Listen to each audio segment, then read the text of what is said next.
গৌর হরি বল, হরিদাই গৌর হরি হরি বল। জয় গৌর হরি।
श्री श्री प्रेम भक्ति चंद्रिका।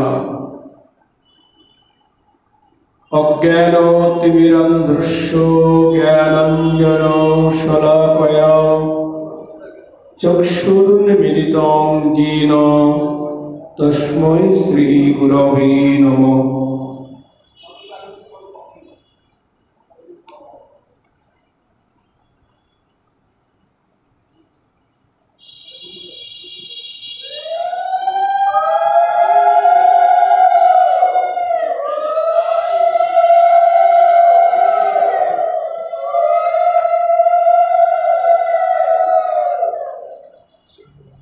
गौर शीतला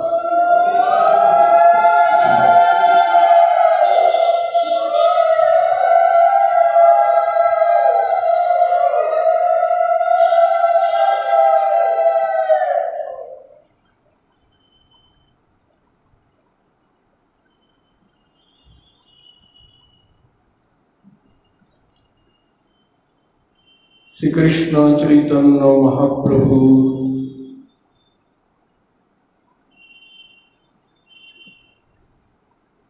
प्रिय पार्षद श्री श्री निताई चाँदेर प्रेमेर मूर्ति प्रेम भक्तिर महाराज कविकुल मुकुटमणि श्रील नरोत्तम ठाकुर दास ठाकुर महाशय विरचित श्री श्री प्रेम भक्ति चंद्रिका ग्रंथ आमरा आस्वादन करब।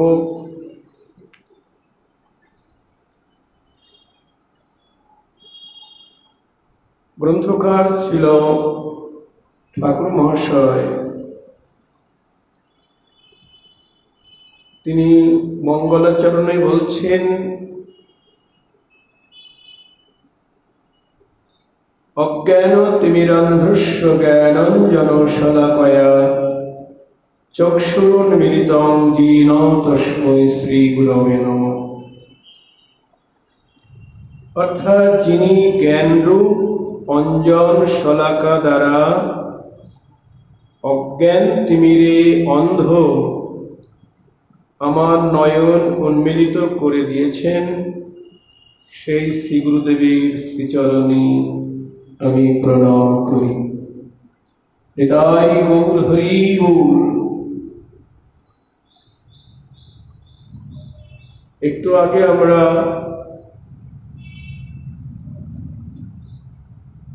ছিল বিষ্ণু চক্রবর্তীবাদী পূর্বাষ্টকমের একটি শ্লোকে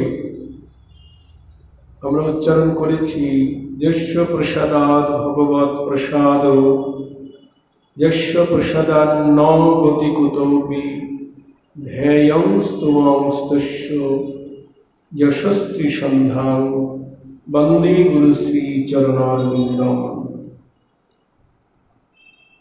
বিশ্বনাথ চক্রবর্তীপাদ তিনি নরোত্তম ঠাকুরেরই পরিবার, তবে নরোত্তম ঠাকুরের সরাসরি শিষ্য উনি নন। অনেকে বলছেন, লিখছেন যে নরোত্তম ঠাকুরের পরেই তার শিষ্য বিশ্বনাথ চক্রবর্তী, কিন্তু এটা ঠিক নয়। যাই হোক, তিনি কি বলছেন, যস্য প্রসাদাৎ ভগবৎ প্রসাদ, যাহার কৃপা ভগবানের কৃপা, অর্থাৎ শ্রীদেবের গুরুদেবের কৃপাই ভগবানের কৃপা। গুরুদেবের কৃপা হলেই ভগবানের কৃপা হয়ে গেল। হরি বল। এখানে নরোত্তম ঠাকুর মহাশয় তিনি বলছেন, যিনি জ্ঞানরূপ অঞ্জন শলাকা দিয়ে অজ্ঞান তিমিরে আমি অন্ধ, সেই আমাকে কি করলেন না, আমার নয়ন উন্মিলিত করে দিয়েছেন। কিসের দ্বারা? জ্ঞানরূপ অঞ্জন শলাকা দ্বারা।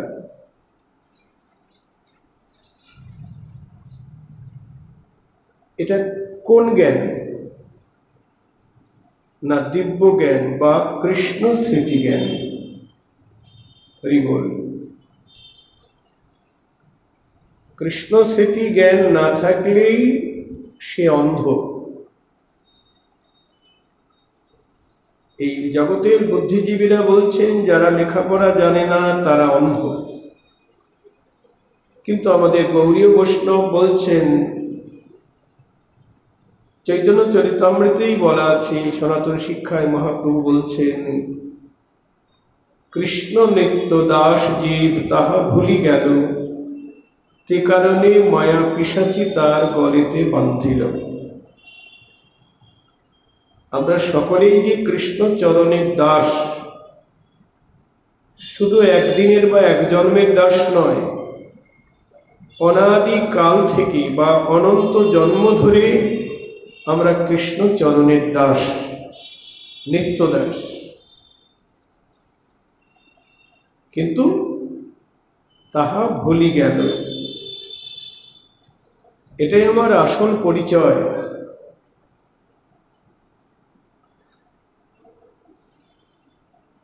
আমাদের ভারত সরকার বা নির্বাচন কমিশন যেটা আমাদের পরিচয়পত্র দিয়েছেন, ওটা আমাদের আসল পরিচয়পত্র নয়। আসল পরিচয়পত্র মহাপ্রভুর কাছে জিজ্ঞাসা করেছেন সনাতন গোস্বামী, কে আমি, কেন আমায়, যারে তাপত্রয়, ইহা না জানিলে জীবের কইছে হিত হয়। আমি কে? কেন আমায় ত্রিতাপ জ্বালা দিচ্ছে? যতক্ষণ আমি কে এটা জানতে না পাচ্ছি, ততক্ষণ ত্রিতাপ জ্বালা ভোগ করতেই হবে। ইহা না জানিলে জীবের কইছে হিত হয়, কেমন করে তার মঙ্গল হবে? তা আমরা কেউ জানি না আমাদের নিজেদের পরিচয়। নকল পরিচয় দিয়ে আমরা চলছি এই জগতে, কিন্তু আসল পরিচয়পত্রটা হারিয়ে গেছে, অনন্ত জন্ম ধরে হারিয়ে গেছে। কৃষ্ণ ভুলি জীব অনাদি বহির্মুখ। অনাদি বহির্মুখ মানে অনন্ত কাল কৃষ্ণ বিমুখ হয়ে আছে। বহির্মুখ মানে বিমুখ। কৃষ্ণ নিত্য দাস জীব তাহা ভুলি গেল, তে কারণে মায়া পিশাচি গলেতে বান্ধিল। আমার পরিচয় কি? গৌরহরি বলে দিলেন, জীব নিত্য কৃষ্ণদাস। কৃষ্ণ আমার প্রভু আর আমি তার চরণের দাস, এটাই আমার পরিচয়পত্র। কিন্তু সেটা ভুলে যাওয়ার কারণেই ত্রিতাপ জ্বালা ভোগ করছি।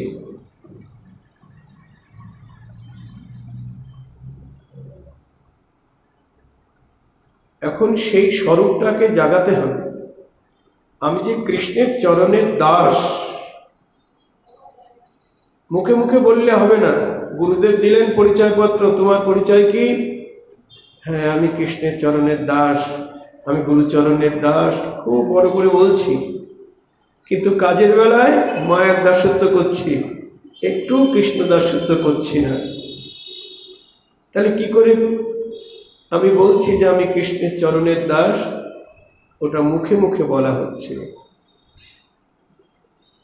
যখন মনে প্রাণে স্বরূপটা জেগে উঠবে যে আমি কৃষ্ণের চরণের দাস, তখন আর এই মায়ের দাসত্ব আমি করব না।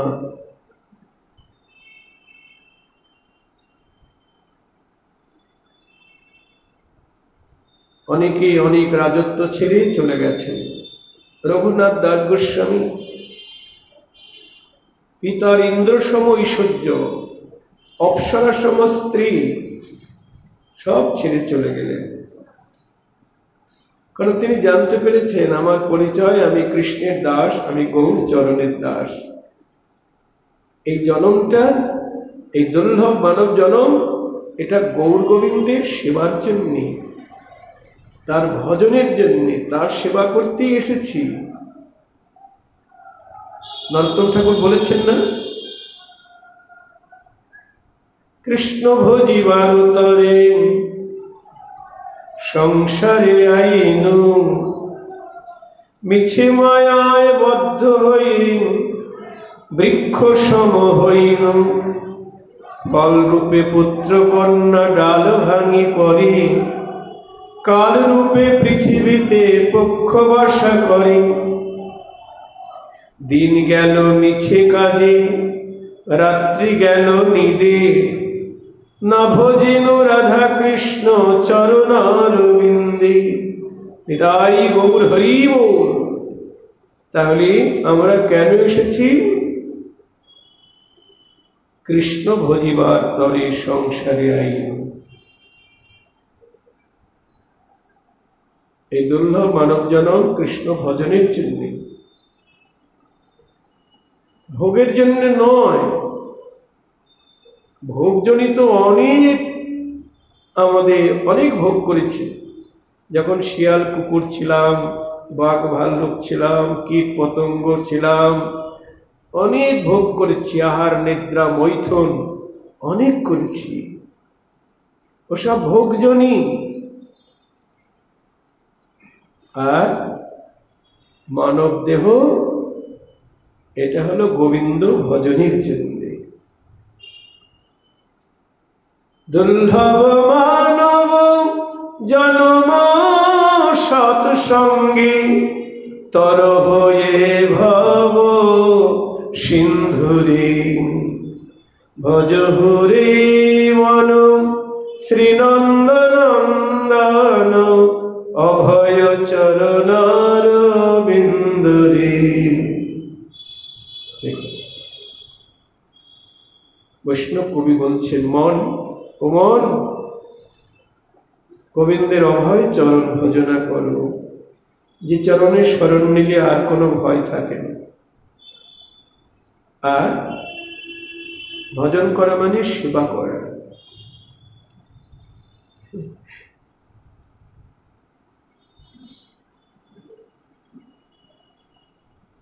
কৃষ্ণকে তো ভুলে গেছি, অনন্ত জন্ম ভুলে আছি, তার চরণ থেকে সরে আছি, তাই আধ্যাত্মিক আদিদৈবিক আদিভৌতিক ত্রিতাপ জ্বালা ভোগ করছি। জয় রাধে।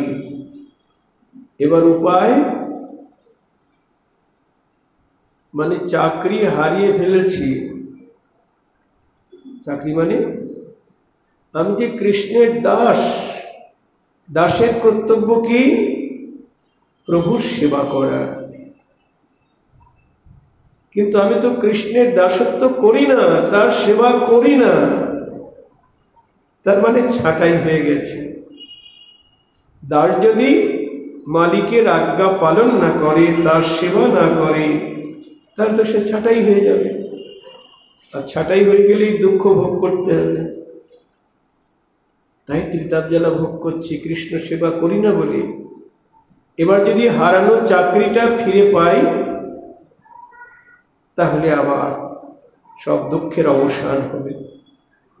অর্থাৎ কৃষ্ণ দাসত্বটাকে যদি আবার ফিরে পাই, কি করে যাব, কি করে সেখানে চাকরি পাব? সরাসরি আর যেতে পারবে না। তাহলে কে নিয়ে যাবে? চৈতন্য চরিতামৃত বলে দিচ্ছেন, তাতে কৃষ্ণ ভজে করে গুরুর সেবন, মায়াজাল ছুটে পায় কৃষ্ণের চরণ। নিতাই গৌর হরি গৌর। এবার সদ্গুরুর চরণ আশ্রয় করি, তিনি একমাত্র কৃষ্ণের কাছে আমাকে পৌঁছে দিতে পারবেন। বৈষ্ণব গুরুর কৃপা ছাড়া কৃষ্ণের কাছে যাওয়া যাবে না। যস্য প্রসাদাৎ ভগবৎ প্রসাদ। এই জন্য প্রথমেই ঠাকুর মহাশয় বলছেন, যিনি জ্ঞানরূপ অঞ্জন, অঞ্জন মানে কাজল, জ্ঞানরূপ অঞ্জন শলাকা দিয়ে অজ্ঞান তিমিরে অন্ধ আমি, আমাকে দিব্যদৃষ্টি দান করলেন, সেই গুরুদেবের শ্রীচরণে আমি প্রণাম করি। এখন অজ্ঞান শব্দে কি বুঝায়? জয় রাধে। যারা লেখাপড়া জানে না তারা অজ্ঞান, কিন্তু আমাদের গৌড়ীয় বৈষ্ণব দর্শন তা বলছেন না। চৈতন্য চরিতামৃত বলছেন, অজ্ঞান তমের নাম কহিয়ে কৈতব, যাহা হইতে ধর্ম অর্থ কাম মোক্ষ বাঞ্ছা আদি সব। অজ্ঞান তমের নাম কহিয়ে কৈতব, তম মানে অন্ধকার, অজ্ঞান তমের নাম কহিয়ে কৈতব, কৈতব মানে হেতু, যাহা হইতে ধর্মার্থ কাম মোক্ষ বাঞ্ছাদি সব। যতক্ষণ পর্যন্ত অন্তরে কামনা বাসনা আছে, কি কামনা? ধর্ম কামনা, অর্থ কামনা। ধর্ম অর্থ কাম, কাম মানে আর অন্যান্য ঋদ্ধি সিদ্ধি অনেক রকম কামনা আছে, স্বর্গ কামনা। তারপর ধর্মার্থ কাম মোক্ষ, সবচাইতে খতরনাক বা বিপজ্জনক হল মুক্তি কামনা। এই কামনাগুলি যতক্ষণ অন্তরে আছে ততক্ষণ জানতে হবে আমি অজ্ঞান। নিতাই গৌর হরি বল। আমরা বিভিন্ন দেব দেবতার কাছে গিয়ে কামনা করি, কত কি চাই। মা দুর্গার পূজার সময় চণ্ডী পাঠে বলা হয়, ধনং দেহি, যশ দেহি, রূপং দেহি, পুত্র দেহি, এটা দেহি সেটা দেহি, তাই না? কিন্তু না, কামনা মানে অজ্ঞানতা।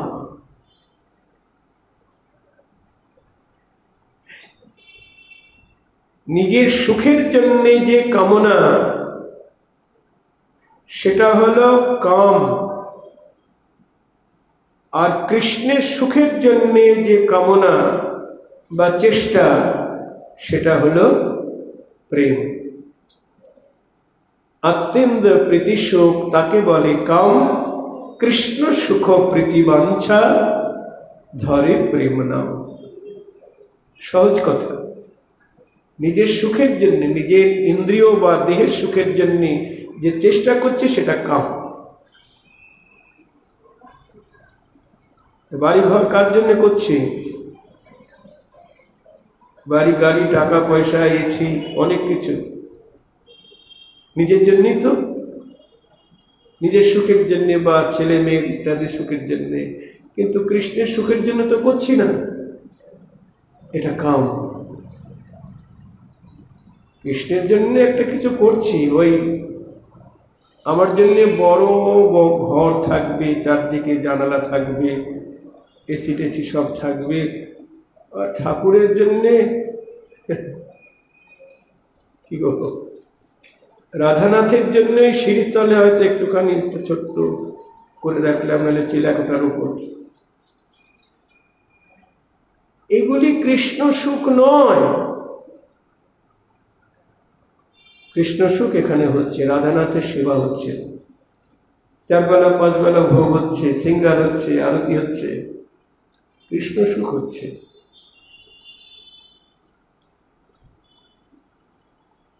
একেবারে সোজা কথা, নিজের সুখের জন্য যে চেষ্টা সেটা কাম, আর কৃষ্ণের সুখের জন্য যেটা চেষ্টা সেটা প্রেম। তাই যতক্ষণ পর্যন্ত এই কামনাগুলি থাকবে, ধর্ম অর্থ কাম মোক্ষ, ধর্ম কামনা, জয় রাধে। আপনাদের মন্দিরের নাম কি যেন? কোচবিহার ধর্মসভা, তাই না? তাহলে ধর্ম সম্বন্ধে আমাদের জানা দরকার। ধর্ম কাকে বলে? ধর্ম কি না, ধর্ম বলতে অনেক কিছু বোঝায়। যেমন বর্ণাশ্রম ধর্ম, বর্ণ এবং আশ্রম ধর্ম বেদে আছে। বর্ণ ধর্ম এবং আশ্রম ধর্ম। বর্ণ ধর্ম কি? 4টে বর্ণের 4টি ধর্ম আছে। ব্রাহ্মণের ধর্ম পূজা অর্চনা, বৈশ্যের ধর্ম ব্যবসা, ক্ষত্রিয়ের ধর্ম যুদ্ধ করা, আর শূদ্রের ধর্ম 3 বর্ণের সেবা করা। এই হলো বর্ণ ধর্ম। আর আশ্রম ধর্ম কি? ব্রহ্মচর্য, গার্হস্থ, বানপ্রস্থ, সন্ন্যাস। আগেকার দিনে এরকম নিয়ম ছিল, সন্তানের বয়স 5 বছর হলে তাকে গুরুগৃহে দিয়ে আসতে হবে, আর বাড়িতে আনা যাবে না। জয় রাধে। 5 বছর থেকে 16 বছর পর্যন্ত গুরুগৃহে থাকবে। সেখানে গুরুগৃহে থেকে ব্রহ্মচর্য আশ্রম পালন করবে, শাস্ত্র অধ্যয়ন করবে এবং গুরু সেবা করবে। এই হলো ব্রহ্মচর্য আশ্রম। 16 বছর বয়স হওয়ার পরে সন্তান তাকে বাড়ি নিয়ে আসা হলো। এবার গুরুদেব বললেন ওকে গার্হস্থ ধর্মে ব্রতী করা হোক।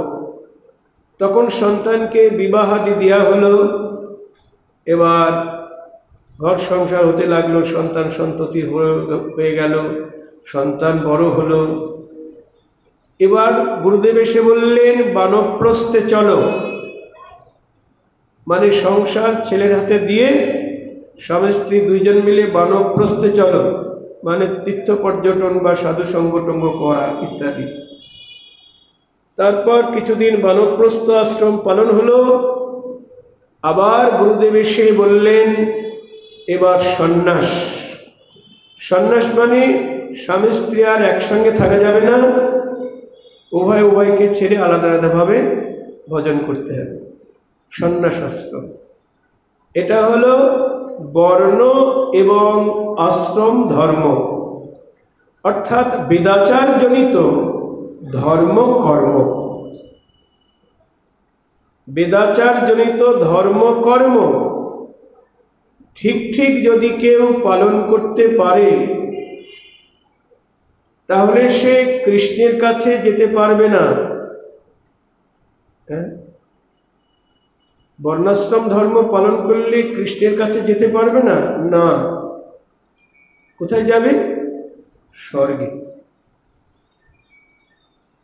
তবে বর্ণাশ্রম ধর্ম ঠিক ঠিক কেউ পালন করতে পারবে না কলিযুগে। হ্যাঁ, আজ বেশ করলো, পালন করে স্বর্গে যাবে। কিন্তু স্বর্গে তো আর কৃষ্ণ নাই, আছে মানে দেবতাদের রাজ্য, ভোগের রাজত্ব। ওখানে বেশি ভোগ। আমরা যেমন এখানে কম ভোগ করছি, এয়ার কন্ডিশনে থাকছি, এসি গাড়িতে চড়ছি, বাজারে গিয়ে ফল কিনে আনছি, মিষ্টি কিনে আনছি, ওখানে বসে বসেই সব পাওয়া যায়। রসগোল্লা যাও, এসে গেল। তা আমরা বেশি সুখ পাওয়ার জন্য স্বর্গে যেতে চাই। আপনারা স্বর্গে কে কে যাবেন? হাত তোলেন। যাবেন না? তাহলে আমাদের গন্তব্যস্থান কোথায়? বৃন্দাবনে, যেখানে রাধানাথ আছে, সেটাই আমাদের গন্তব্যস্থল। স্বর্গ মোটেই ভালো জায়গা না, ওটা ভোগের রাজত্ব। ওখানে নাচ গান আছে, অপ্সরাদের নিয়ে, সুরাপান আছে, এখান থেকে বেশি ভোগ ওখানে। ওই জন্য শুদ্ধ কৃষ্ণ ভক্ত যারা, তারা স্বর্গ যেতে চায় না। তাহলে বর্ণ এবং আশ্রম ধর্ম ঠিক ঠিক পালন করলে স্বর্গে যাওয়া যাবে, কিন্তু গোবিন্দ চরণ মিলবে না। চৈতন্য চরিতামৃত বলছেন, চারি বর্ণাশ্রমী যদি কৃষ্ণ নাহি ভজে। চারি বর্ণাশ্রম ধর্ম পালন করেও যদি সে কৃষ্ণকে নাহি ভজে, স্বধর্ম করিয়াও রৌরবে পরিমছে। রৌরব মানে নরক। নিতাই গৌর হরি বল। বিভিন্ন দেবদেবতার পূজা আরাধনা, বর্ণাশ্রম ধর্ম পালন মানে বিভিন্ন দেবদেবতার পূজা আরাধনা, ধর্মকর্ম, এসবের দ্বারা কখনো গোবিন্দ প্রাপ্তি হবে না। আমরা তো ধর্ম ধর্ম করছি, কিন্তু ধর্ম আচরণের দ্বারা, বিশেষ করে বর্ণাশ্রম ধর্মের দ্বারা কৃষ্ণকে পাওয়া যাবে না। আমার কথা আপনারা শুনবেন কেন? কৃষ্ণ নিজেই বলছেন গীতায়, ওই যে শ্লোকটা, সর্বধর্মান, তারপরে কি, পরিত্যাজ্যং মামেকং শরণং ব্রজ, অহং ত্বাং সর্বপাপেভ্যো মোক্ষয়িষ্যামি মা শুচ। হে অর্জুন, তুমি সকল ধর্ম পরিত্যাগ করি আমার শরণ নাও, আমি তোমাকে সকল পাপ হইতে রক্ষা করিব। নিতাই গৌর হরি বল। তাহলে প্রকৃত ধর্ম বলতে আমরা কি বুঝবো? আমরা তো ধর্মসভায় এসেছি, তাই না? তাহলে প্রকৃত ধর্ম কোনটা? কৃষ্ণকে ভালোবাসাই ধর্ম। আর কৃষ্ণকে, রাধানাথকে ভালোবাসাই ধর্ম। আর রাধানাথকে ভালো না বাসাই কি? মায়েরা বলুন, অধর্ম। হ্যাঁ, এক কথায় উত্তর। বাসুদেবং পরিত্যাজ্যং যো অন্য দেবং উপাসতে ত্যক্তমৃতম স্বমুরাত্মা ভুঙ্ক্তে হলাহলম। পুরাণ বলছেন, বাসুদেব অর্থাৎ কৃষ্ণকে পরিত্যাগ করে যারা অন্য দেবতার পূজা আরাধনা করে, তারা অমৃতকে ছেড়ে বিষ পান করে। জয় রাধে। কৃষ্ণ বলছেন, আমি হলাম অমৃত, আমার হেন অমৃতকে বাদ দিয়ে বিষ পান করছেন। বাসুদেবং পরিত্যাজ্যম, যদি কেউ দেবতার পূজা করতে চান করুন, কিন্তু কৃষ্ণকে বাদ দিয়ে নয়। বাসুদেবং পরিত্যাজ্যম যন্য দেবম উপাসতে। আমি কিন্তু বলছি না, পুরাণ বলছেন, ত্যক্তমৃতম স্বমুরাত্মা ভুঙ্ক্তে হলাহলম। আবার যদি আপনি কৃষ্ণকে ভালোবাসেন, রাধানাথকে ভালোবাসেন, অন্য দেবতার পূজা না করলেও কোনো পাপ হবে না বা কোনো অপরাধ হবে না। ওই যে কৃষ্ণ বললেন একটু আগে, সর্বধর্মান পরিত্যাজ্যম মামেকং শরণং ব্রজ।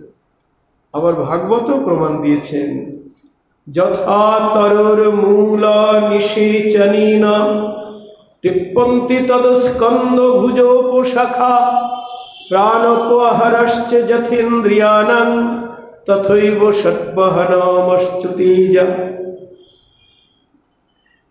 গাছের গোড়ায় জল দিলে সব শাখা পল্লব সতেজ থাকে, আলাদা করে ডালপালায় জল দিতে হয় না। প্রাণকে আহার দিলে যেমন সমস্ত ইন্দ্রিয় সবল থাকে, তেমনি কৃষ্ণচরণ ভজনা করলে সমস্ত দেবতাই সন্তুষ্ট হয়।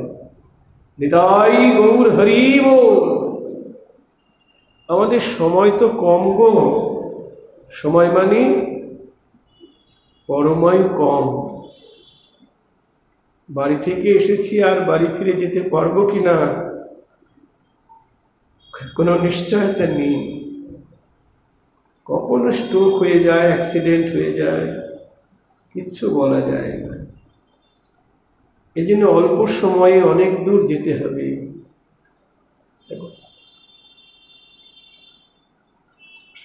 সরাসরি রাস্তাটা আমাদের ধরা দরকার। বৃন্দাবনে যেতে গেলে তুফান মেলেও যাওয়া যায়, কিন্তু 2-3 দিন সময় লেগে যায়। আর যদি কলকাতা স্টেশন থেকে এক্সপ্রেস ধরা যায় তাহলে 24 ঘন্টায় পৌঁছে দেয়। তো আমাদের সময় তো কম সবার, খুব তাড়াতাড়ি যাতে কিসে পৌঁছানো যায়। এর জন্যেই সদ্গুরুর চরণ আশ্রয় প্রয়োজন। মানে যদি ওইখানে যদি ভুল হয়ে যায়, গুরুচরণ আশ্রয় যদি ভুল হয়ে যায়, তাহলে কিন্তু দুঃখের সীমা থাকবে না। সাধু, তারপর কি সাবধান। বৃন্দাবনে যাবেন, একজন বললেন কামরূপ এক্সপ্রেসে ওঠেন, হাওড়া থেকে বলে দিল। কামরূপে উঠে চলে গেলেন ডিব্রুগড়। এটা বৃন্দাবন না, এটা তো ডিব্রুগড়। ওখান থেকে আর একজনকে জিজ্ঞেস করলাম, তিনি আবার বলে দিলেন বোম্বে মেলে ওঠার কথা। বোম্বে গেলাম, ওখানেও বৃন্দাবন নাই। এইভাবে ঘুরতে ঘুরতেই জন্ম যাবে। জয় রাধি। বাজারে কিন্তু অনেক মহাজন আছে। আপনি বাজারে যাবেন, বহু মহাজন আছে, বলবেন দাদা আসুন, দিদি আসুন, সবাই ডাকবে। কিন্তু আপনি কিনবেন রাজভোগ, সবজির দোকানদার ডাকছে আসুন, জুতার দোকানদার ডাকছে আসুন। জুতার দোকানে ঢুকে পড়লাম, ভুল করে জুতাই কিনে ফেললাম, রাজভোগ আর কেনা হলো না। এই জন্যে সাধু সাবধান, সব দোকানে যাওয়া যাবে না। বহু মহাজন, কি বলবো, বহু আচার্য গুরুদেব ঘুরে বেড়াচ্ছেন দল ভারী করবার জন্যে, সংখ্যা বৃদ্ধি করবার জন্যে। কিন্তু বিচার করতে হবে। বিচার করিয়া মনি ভক্তির অস্বাস্বাদনী মধ্যস্থ ভাগবত পুরাণ। এটা আমাদের সংবিধান। ভাগবত পুরাণকে মধ্যস্থ রেখে আমাদের পথ চলতে হবে। যে মতটাকে আমি গ্রহণ করব, সেই মতটা শাস্ত্রের সঙ্গে মিলে কিনা। এখন একজন বলল, এখন আবার এজেন্সির মাধ্যমে মানে গুরুকরণ হচ্ছে, এটা কখনো সঠিক নয়, এরকম কখনো হয় না। যিনি দীক্ষা দিবেন তিনি গুরুদেব হবেন। আমাদের সবসময় দেখতে হবে, নরোত্তম ঠাকুর বলছেন সাধু শাস্ত্র গুরু বাক্য তিনেতে করি ঐক্য। সাধু যেটা বলছেন, ভাগবত পাঠক বা কীর্তনিয়া যেটা বলছেন, আমার গুরুদেব যেটা বলছেন, বৈষ্ণব যেটা বলছেন, তার সঙ্গে শাস্ত্রের সঙ্গে মিল আছে কিনা দেখতে হবে। যদি না মেলে, সেটা গুরুদেব বললেও গ্রহণযোগ্য হবে না। জয় রাধে। অনেকে অন্ধবিশ্বাসে চলছে না, গুরুদেব একবার করলে তাকে নতুন করে আবার দীক্ষা নেওয়া যায় না। কিন্তু দেখা যাচ্ছে আমরা অপসম্প্রদায় চলে গেছি। কি করে ওখানে গেলে তো ওনার মত মতো চললে তো আমি নির্দিষ্ট স্থানে যেতে পারবো না। জয় রাধে। কাজে আমাকে নতুন করে আবার পথ ধরতে হবে। গুরুকরণ বিষয়ে আজকে গুরুতত্ত্ব নিয়ে প্রথমে আলোচনা হচ্ছে, তো এই জন্য গুরুকরণ বিষয়ে খুব সাবধানতা অবলম্বন করতে হবে। যেমন অনেক সময় কুলগুরু প্রথা আছে, অনেকেই ধারণা কুলদেবের গুরুর কাছ থেকেই দীক্ষা গ্রহণ করতে হবে। কিন্তু কুলগুরু যদি অসদাচারী হন, সদাচারী না হন, সেখান থেকে কি দীক্ষা নেওয়া উচিত? আপনারা বলুন। না। আমার ক্ষেত্রে আমি বলেছিলাম, যখন দীক্ষা গ্রহণ করব, আমার গুরু নির্বাচন হয়ে গেছে, মাতা পিতাকে বললাম দীক্ষা নেব, বলে আমাদের পূর্ববঙ্গে গুরুদেব আছেন, উনি আসবেন, বা তার পুত্র আছেন, আসবেন, তারপরে নেবেন। আমি তখন বললাম, উনি যদি সদাচারী না হন তাহলে তো আমার হবে না, কবে আসবেন তার ঠিক নাই, আমার তো সময় চলে যাচ্ছে। জয় রাধে। এমন কোনো নির্দিষ্ট নিয়ম নাই যে কোনো গুরুর কাছ থেকে দীক্ষা নিতে হবে।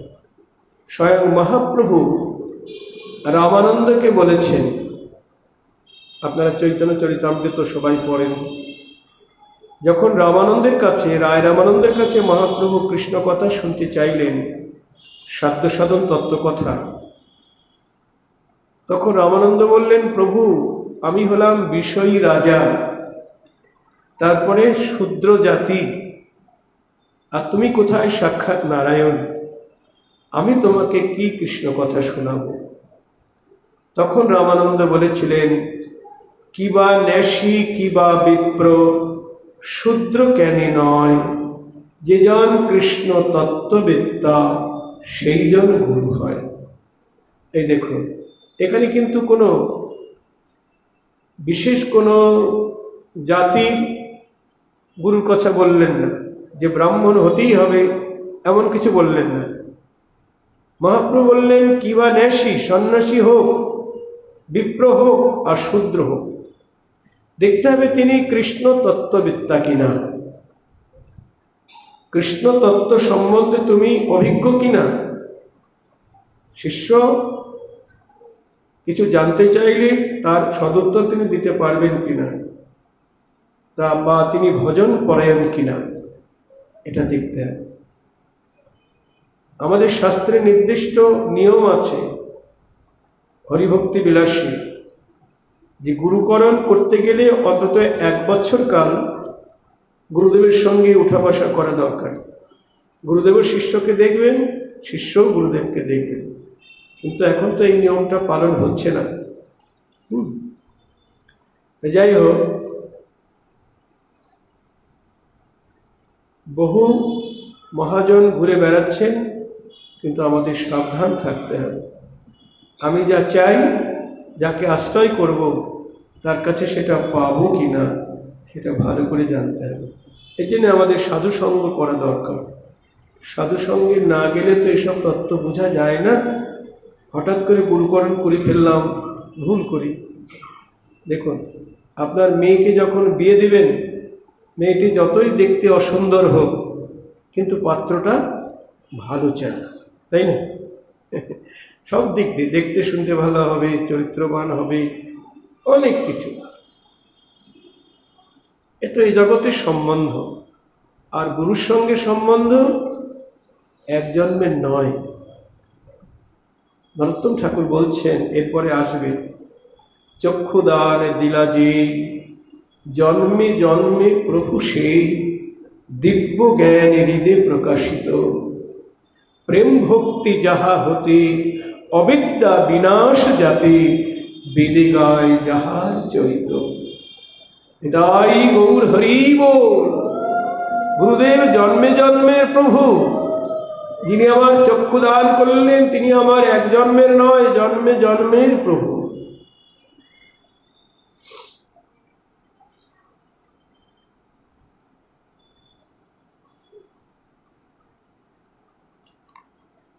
তাই গুরুকরণ সম্বন্ধে অনেককে প্রশ্ন করা হয় যে আপনি যে দীক্ষা নিলেন কেন নিলেন? ওই দীক্ষা না নিলে হাতের জল শুদ্ধ হয় না, তাই দীক্ষা নিলাম। ও আচ্ছা, দীক্ষা নিলে হাতের জল শুদ্ধ হয়ে যায় না? কিন্তু আচরণশীল হতে হবে তো, নাহলে তো জল শুদ্ধ হবে না। অনাচারী হলে তো আমার হাতের জল শুদ্ধ হবে না। যখনই আমি দীক্ষা নিলাম তখনই আমি যা কিছু গ্রহণ করব, দীক্ষা নেওয়ার সাথে সাথে গুরুদেব বলে দিবেন যে তুমি গোবিন্দকে নিবেদন করে রাধানাথকে নিবেদন করবে। আগে আমাদের নিয়ম আছে, আমাদের সম্প্রদায়, গৌড়ীয় সম্প্রদায়ে, যে 4টি থালায় ভোগ লাগবে। একটি মহাপ্রভুকে, একটি নিত্যানন্দ প্রভুকে, একটি অদ্বৈত প্রভুকে, আরেকটি কৃষ্ণকে। 4টি থালায় ভোগ লাগাতে হবে। বলতে পারেন যে আমার তো অত জায়গা নাই, ঠিক আছে, আপনি একটাই দিন, একটা ভোগই 4 জনকে নিবেদন করুন। প্রথমে মহাপ্রভু, তারপর নিত্যানন্দ প্রভু, অদ্বৈত প্রভু, তারপর কৃষ্ণকে নিবেদন করলেন। 4টি ভাবনা করে নিলেন। প্রথমবার নিবেদন হলো, বাইরে এলেন, অপেক্ষা করতে হবে যতক্ষণ তাদের ভোজন করতে সময় লাগে। তারপর গিয়ে তাদের আসমন দেওয়া হলো। দেওয়ার পরে গৌরহরির প্রসাদ গদাধর, শ্রীবাসাদি ভক্তগণকে দিতে হবে, মহান্তগণকে।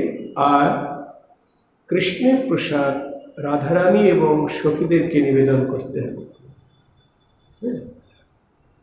আবার বাইরে এলেন, তারপরে আবার ভিতরে ঢুকলেন, তাদেরকে আসমন দেওয়া হলো। তারপর মহাপ্রভুর প্রসাদ গোস্বামীদেরকে দিতে হবে, আর রাধারানীর প্রসাদ রূপমঞ্জরী আদি মঞ্জরীগণকে দিতে হবে। তৃতীয়বার হয়ে গেল, আবার বাইরে এলেন, আবার ভিতরে গিয়ে আসমন দিয়ে চতুর্থবারে এবার গৌরহরির প্রসাদ গুরুবর্গকে দিলেন। কিন্তু গুরুদেবকে দিলে হবে না, গুরুর গুরু, তার গুরু, তার গুরু, তার গুরু, গুরু পরম্পরাকে দিতে হবে। জয় রাধা। তবে উপর থেকে দিতে দিতে নিচে আসতে হবে, নিজের গুরুদেবকে দিতে হবে। আর ওদিকে রাধারানীর প্রসাদ গুরু মঞ্জরী বর্গকে দিতে হবে। তাহলে আপনি যখনই দীক্ষা গ্রহণ করবেন তখনই তো গুরুদেব এগুলি দিয়ে দিবেন। তখন তার অন্য কিছু খাওয়া যাবে না। জয় রাধে। আমি তো কৃষ্ণের দাস, কৃষ্ণের সেবক, রাধানাথের সেবক হয়ে গেলাম। অন্তত গুরুদেবকে তো নিবেদন করতে হবে গো।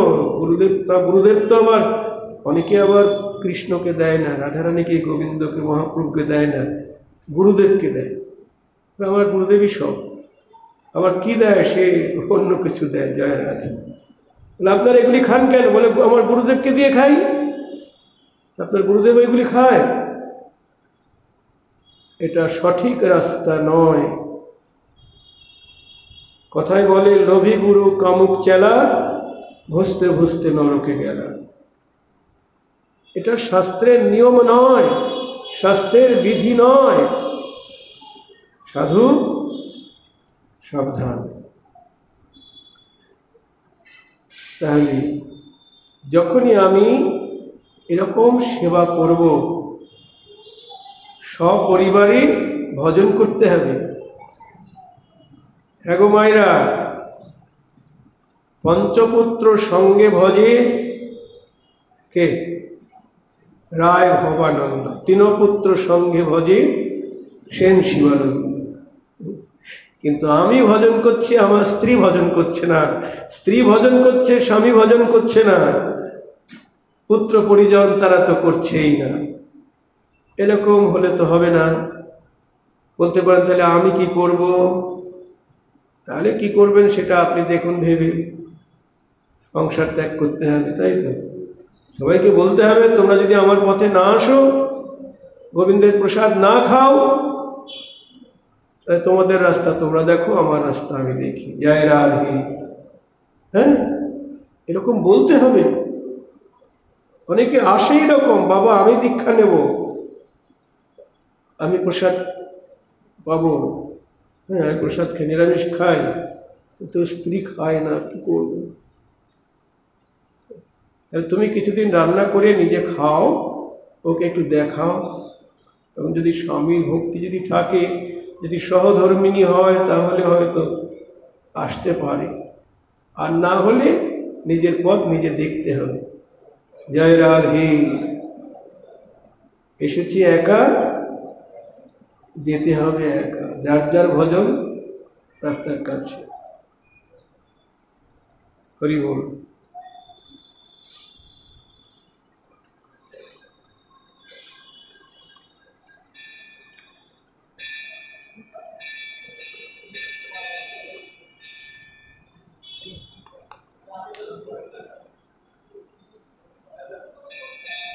শ্রীচৈতন্য মনভীষ্টং স্থাপিতং যেন ভূতলে, স্বয়ং রূপ কদা মজ্জং দদাতি স্বপদান্তিকম।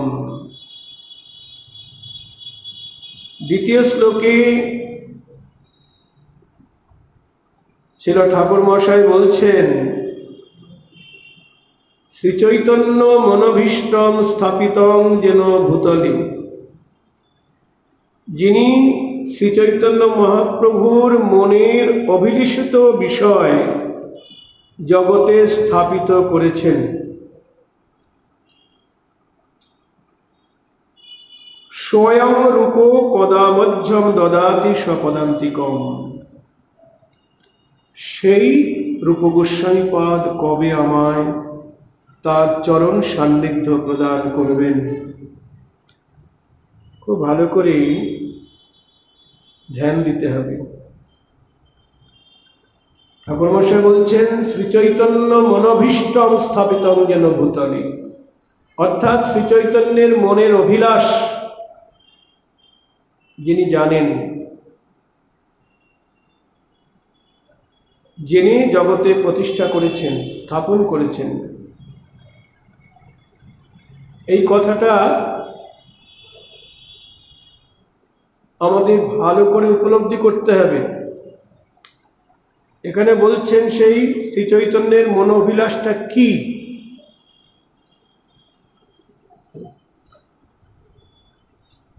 না, শ্রীচৈতন্যের মনের অভিলাষ হলো